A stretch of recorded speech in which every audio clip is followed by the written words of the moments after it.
La xarxa d'Economia Social i Solidària prepara una xerrada aquest divendres dia 7 de febrer a la Casa de la Cultura amb el títol "El planeta és cosa de totes, la transició energètica i el consum responsable de proximitat i sostenible a Sant Cugat". I per explicar-nos en què consistirà la xerrada, avui a la contraportada tenim a nosaltres a Llorenç Witty, que ell és de la Comissió d'Ecologia de la XES, qui organitza aquesta xerrada. Benvingut.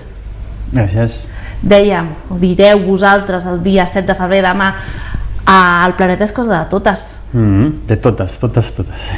Què li passa? Com està? Abans de parlar d'aquesta xerrada, ja que tenim aquí el planeta Terra amb nosaltres, com està el planeta Terra?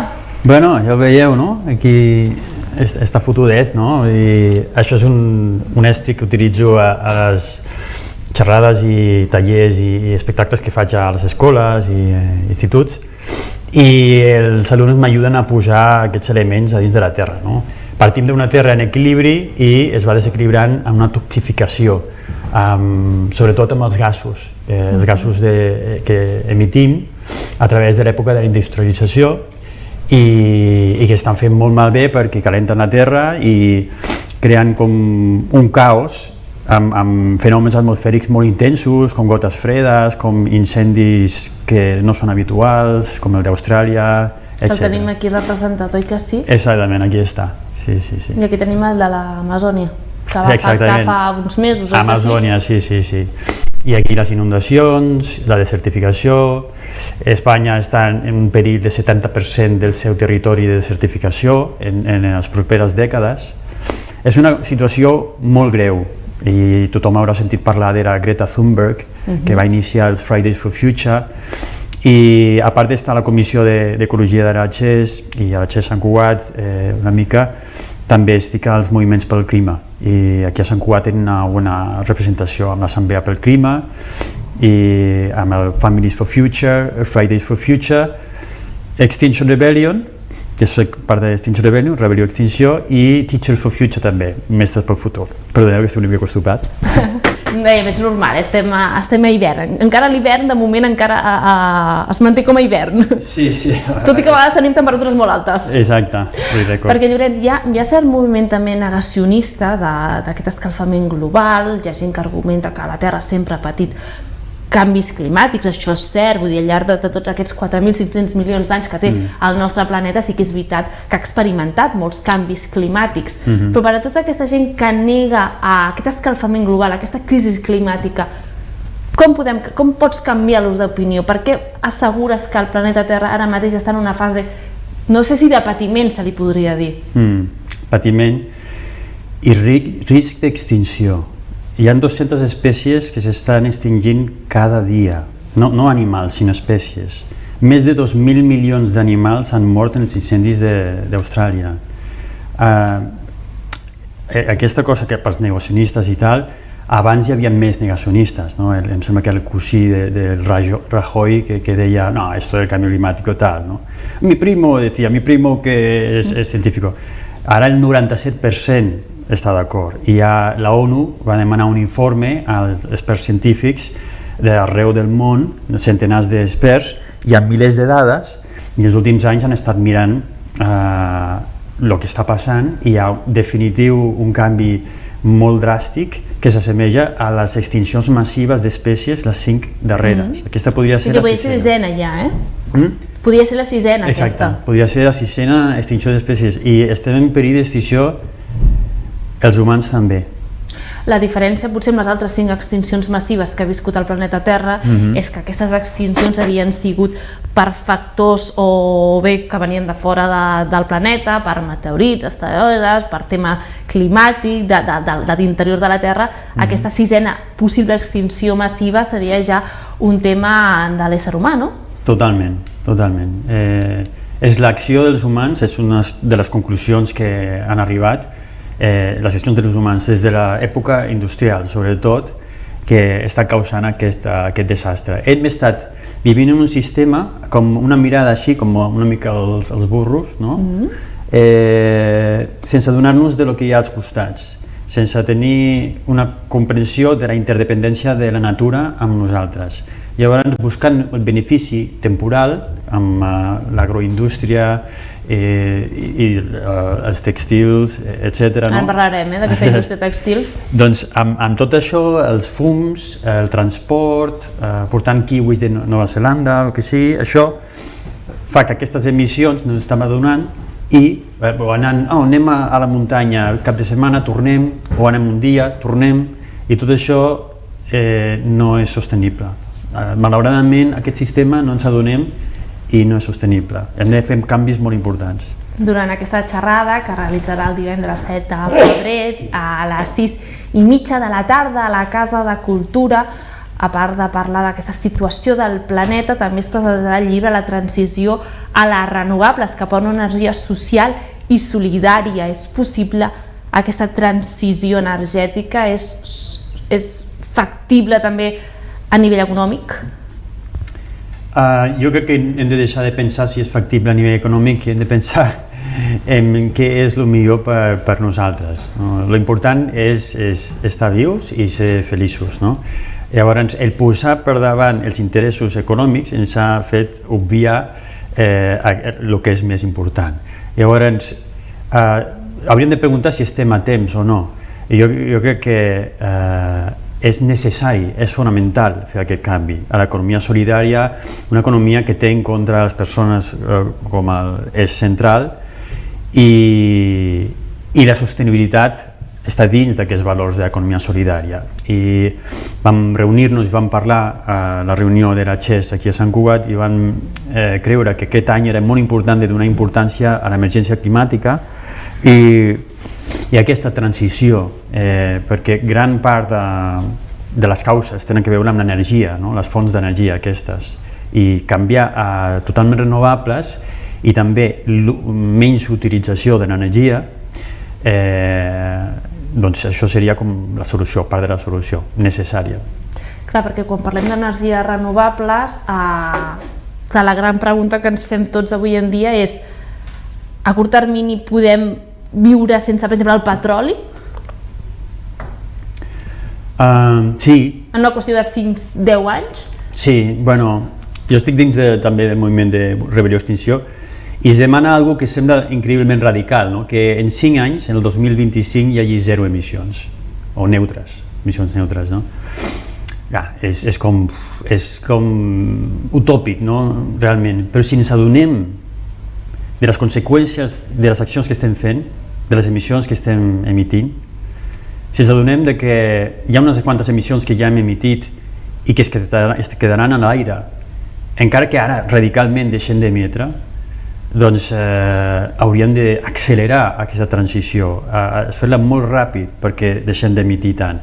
Si és real, si és possible, en tan poc temps, és molt difícil, però requereix un canvi de consciència i una conscienciació, un donar-nos compte com a humanitat de la necessitat d'això. I hem de deixar de pensar en mi i en la meva família, hem de pensar en tothom, perquè si nosaltres pensem en la nostra família només en els pròxims anys, no estem tenint en compte tot el món i que les conseqüències de fer cert tipus de pràctiques que contaminen molt, doncs això té uns efectes devastadors per la nostra mateixa família.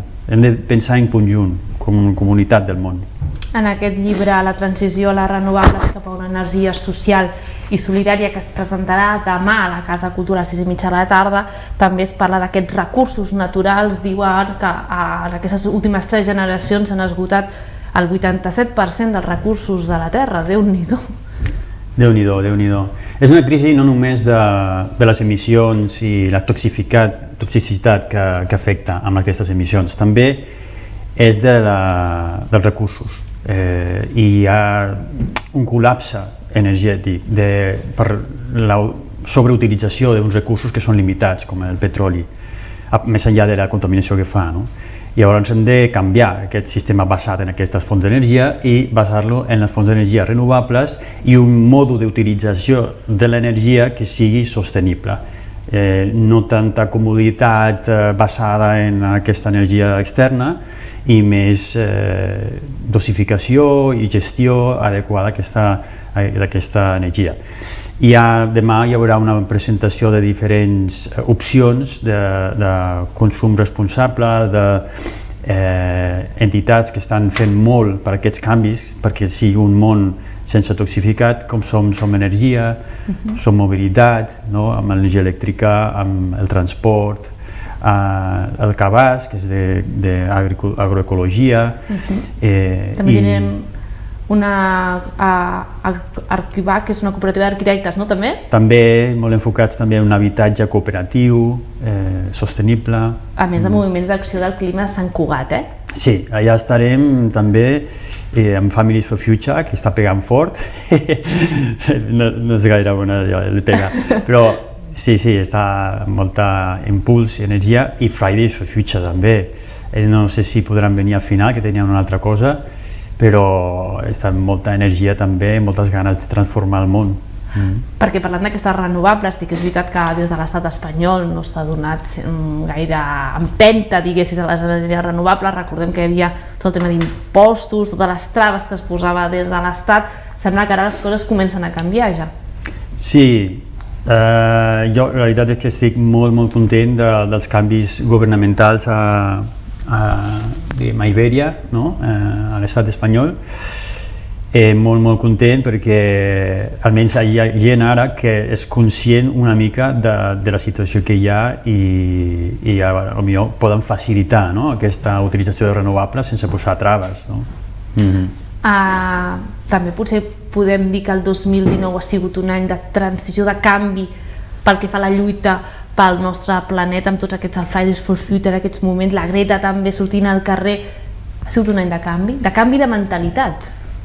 Sí, ha sigut meravellós. Per mi, jo no m'ho esperava, i és una de les desavantatges de les xarxes, i de la universalitat de comunicació que permet les xarxes. Per mi és un exemple, com hi ha hagut altres, com Martin Luther King, com Gandhi, no el posaré a l'alçada, però és algú que parla des del cor, sense preocupar-se per el que pensaran, diran, etc. Perquè diu la veritat, diu les coses tal com són, el que estan dient els científics, i està en la línia d'altres moviments com Rebel·lió Extinció, del que formo part. Gràcies a Greta, el Fridays i Rebel·lió Extinció, entre d'altres, en el qual s'han fet com acció directa no violenta al carrer, ha impactat, es va bloquejar diversos llocs a Londres durant 11 dies a la Setmana Santa, i això va tutoriar tot el sistema. Els mitjans es van criticar, però després es van convidar i van explicar la situació que hi havia. Llavors van dir, ostres, van declarar emergència climàtica, i també va seguir Escòcia, Regne Unit, Irlanda, Catalunya, i ara el que manca és posar-nos les piles per poder ser coherents i realment aplicar aquestes lleis de canvi climàtic que no s'estaven encara aplicant. Sobre els governs tenen un paper molt important, es fan tots aquests tractats, reunions que van tots els països. L'últim va ser fa uns mesos i clar, tenim aquí el nostre planeta Terra, i la meva pregunta és, Trump se'n va anar del Tractat de París, si no m'equivoco jo ara, si se'n va una potència com els Estats Units d'un tractat com aquest, d'una negociació, d'una reunió sobre el clima, quines conseqüències té sobre la resta? Si Estats Units no vol aplicar aquestes mesures. Qui diu Estats Units podem dir també Xina, però Estats Units, Trump sí que va ser notícia perquè se'n va anar. Sí, això, disculpa, però m'emociona bastant perquè aquesta ignorància pot contribuir a acabar a la nostra espècie, inclús. Galileo va recolzar la teoria de Copèrnico de que la Terra era una esfera i que anava alrededor del Sol, i les institucions eclesiàstiques, sobretot en aquell temps, però en política molt ficada, doncs ho negaven i la van posar a la seva casa com si fos la presó. I ara la desobediència civil, o sigui, estem sortint al carrer i amb risc de que ens posin a presó, i Greta està deixant d'anar a l'escola perquè estem defensant el que els científics estan dient que passa. I Galileu el científic, els científics estan dient això i no estan fent cas, i per això anem al carrer. Per això aquesta gent ignorant que està al poder en aquests moments, en alguns llocs, és ignorància molt forta. Llavors, jo prego, i no només prego, sinó surto al carrer i també recolzo l'economia solidària i les economies sostenibles perquè la gent se conscienciï. I moltes gràcies per convidar aquí, perquè a través dels mitjans podeu fer una gran obra de consciència, fins que ja arriba un punt en què tothom se n'adoni de que la Terra és redonda, ja ho saben, però de que... Alguns que ho neguen, Encara sí, però que l'emergència climàtica és així i que hem de canviar la nostra manera de viure. Parlant de canviar aquesta manera de viure, anem a parlar d'aquest consum, que també ho parlareu demà, serà un dels punts que es tractarà en aquesta xerrada. Aquest consum responsable, fa unes setmanes era notícia en molts mitjans de comunicació que, per exemple, la indústria de la moda, la textil, és la segona indústria que més contamina. La primera és l'alimentària. Sí. Sí, com a consumidors tenim un gran poder i hauríem d'escollir aquells... Si teníeu visió, en lloc del que deia, dels burros, que és en català, burro, és burro? Burro, sí. Burro. El burro, no? Sí, doncs això, tenia una visió interdependent, no? De quines conseqüències té les meves accions, incloent comprar. I tenim un gran poder en aquest sentit, no? El consum conscient, transformador, o consum responsable, com li volem dir. Hem de veure les conseqüències, veure l'objecte d'on ve i cap a on va quan comprem. I així el tèxtil, els mòbils, en lloc de canviar cada any, doncs esperar que es gasti de veritat. El Mobile Congress, per exemple, doncs farem alguna acció també per cridar l'atenció en aquest sentit. No? Però moltes vegades la indústria que ja programa perquè aquell telèfon mòbil als 2 anys deixi de funcionar. Exactament, l'obsolescència programada. No és suficient amb el consum responsable, perquè com a consumidors tenim un cert poder, però també hi ha un cert grau d'inconsciència i a vegades pensem, bueno, sí, jo, vale, però els altres què? Llavors, ara necessitem com una empenteta, per exemple, prohibició de fumar dins dels bars, dins dels llocs interiors, etc. I gràcies a això molta gent ha deixat de tenir càncers, ha ajudat molt a la salut. Doncs així que se n'adonin els polítics d'aquestes situacions, haurien de fer unes lleis, per exemple, com per impedir que productes que venen agraris, que venen d'altres parts del món, siguin més baratos que els d'aquí. Això també s'estan queixant ara mateix els agricultors, Exactament. Sí, està tot relacionat. Tindran que fomentar l'agroecologia propera, local. Hauríem de tornar també a la fruita i verdura de temporada, perquè avui en dia estem acostumats a anar a la fruiteria o a un supermercat i trobar fruita a qualsevol època de l'any. Sí, és això. Hem de conscienciar-nos com a consumidors i al mateix temps hi ha d'haver polítiques que recolzin això i no han de tenir por els polítics d'aplicar aquestes polítiques, sobretot, i per això és important que ens mobilitzem al carrer. I part de la jornada de demà, l'activitat de demà, té a veure amb connectar els moviments pel clima amb les solucions que ja existeixen, perquè els moviments pel clima coneixin aquestes opcions, la ciutadania també, i també totes les entitats que estan en aquesta línia i la ciutadania surtin al carrer també per cridar l'atenció, i així les polítiques seran justificades. Els polítics podran, no tindré por de sortir del meu lloc perquè al carrer diuen que això s'ha de fer i els científics també. Doncs tenim aquesta cita divendres dia 7 de febrer a les 6:30 de la tarda a la Casa de la Cultura amb aquesta xerrada El planeta és cosa de totes, la transició energètica i el consum responsable de proximitat i sostenible a Sant Cugat. Llorenç, moltíssimes gràcies. Gràcies a vosaltres. Gràcies. Nosaltres arribem aquí a la contraportada d'avui. Moltes gràcies i fins la propera.